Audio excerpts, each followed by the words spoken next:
A16z and so much more. We're going to talk about DeFi governance, which is a really important topic as DeFi becomes a much more prominent part of the crypto ecosystem.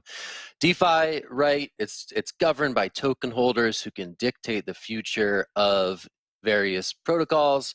There was a couple of controversial governance moves in the last couple of weeks, especially in Uniswap land. And A16z, big holder of Uni, can exert quite a deal of power in making some of these decisions about what happens on Uniswap and other platforms. So they are wanting to open source a big part of this process and kickstart a conversation around VC governance in the world of DeFi. I'm going to kick this to you, Naomi. I mean, I think this is really interesting. A16z obviously is a major investor in a number of protocols that have token-powered governance mechanisms. What's your take on VC's role in the world of DeFi to date, and where do you think it can improve? Yeah, I mean, it's an interesting field, right? Because sometimes the incentives are not necessarily aligned with the projects, and like you kind of saw that with Open Bazaar when you had VC money funding that, and Open Bazaar was kind of like this decentralized marketplace essentially, but because of the VC money, which makes it more centralized to the investors, they had to rule out all of the markets that would have been interested in a decentralized marketplace for compliance reasons. So it does add some friction there, especially as we have DeFi projects trying to find their way in a very heavily regulated world, and in a world where governing bodies like SEC want to increasingly exert control over these areas, and it makes it easier for them to do that if there are certain centralized entities that hold more power than others. I think it's really cool what A16z is doing, because they're kind of recognizing that, and perhaps that they may be a focal point for some of these DeFi projects, especially when we have the rhetoric from Gensler where he's like, oh, DeFi is a security, you can't get away from me. And really, he's incorrect. If something is decentralized in the world of finance, the government can't go after it. There's no focal point for them to attack. But if there are like major stakeholders, or there are centralized like coding bodies, or all of that it does make it easier for the government to make a case. I think they're wrong, but it does make it easier for them to make a case. And so by A16z kind of going this more decentralized route, saying we'll open source this, you can see exactly how we make decisions, this is all very transparent, I think it really does help the decentralized ecosystem. But Zach, I'll throw it back to you.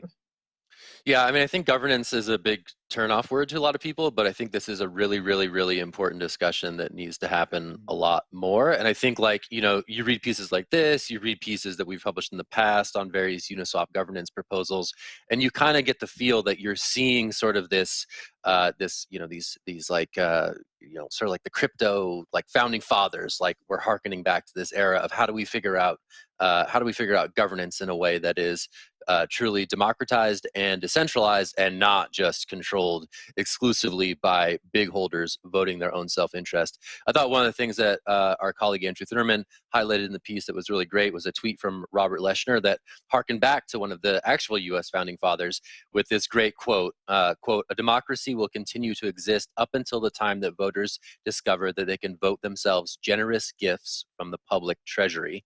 And he dropped that quote to express why he was voting against the most recent Uniswap governance proposal. So interesting to see this these new frontiers of democracy play out online in real time.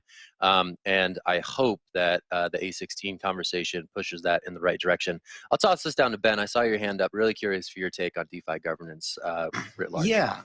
No, I think this is really interesting. I think that in kind of drawing the parallels between maybe the mainstream and the crypto world, like I think more mainstream VC tech, and obviously like A16z is a mainstream VC funder, but like this is a process that should go beyond DeFi, right? Like this is really interesting. I really want to see more VCs like, extrapolate and articulate and share kind of how they're thinking about things out in public. Obviously with Uniswap and DeFi, it's incredibly important because like democracy is messy, like, surprise.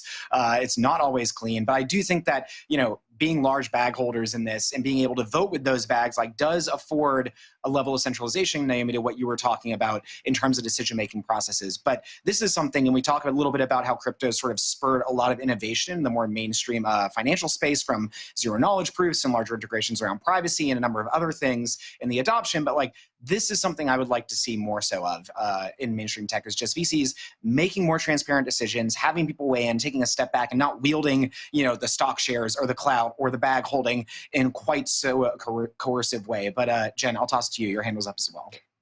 Yeah, Zach, can you take us back to the basics here? So when a VC invests in a DeFi project, they get tokens from that project, which give them influence over that project, right? And now they're saying they are essentially decentralizing that influence, and they broke it down in a pie chart as to, you know, who is getting some say in what happens with the project. Can you just break this down as to like how that works and what they are predicting for the future?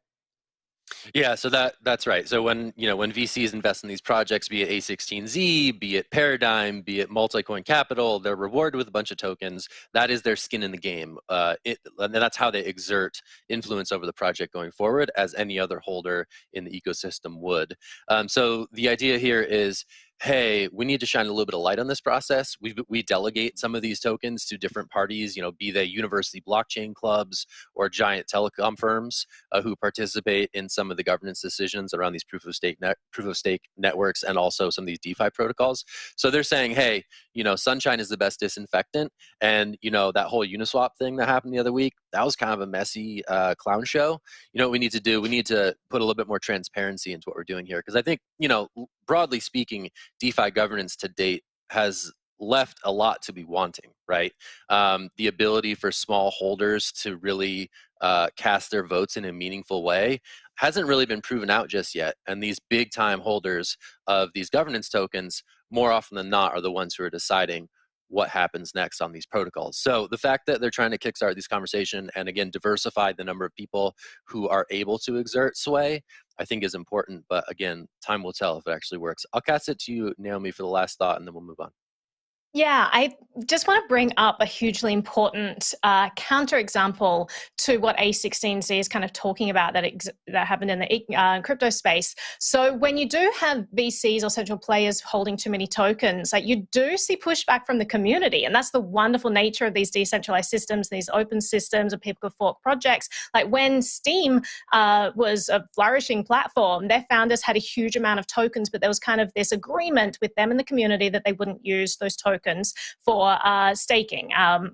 And so then Justin Sun bought the project, he inherited all of these tokens, and the community got really worried that he would start to use them and that he wouldn't uphold that unspoken agreement.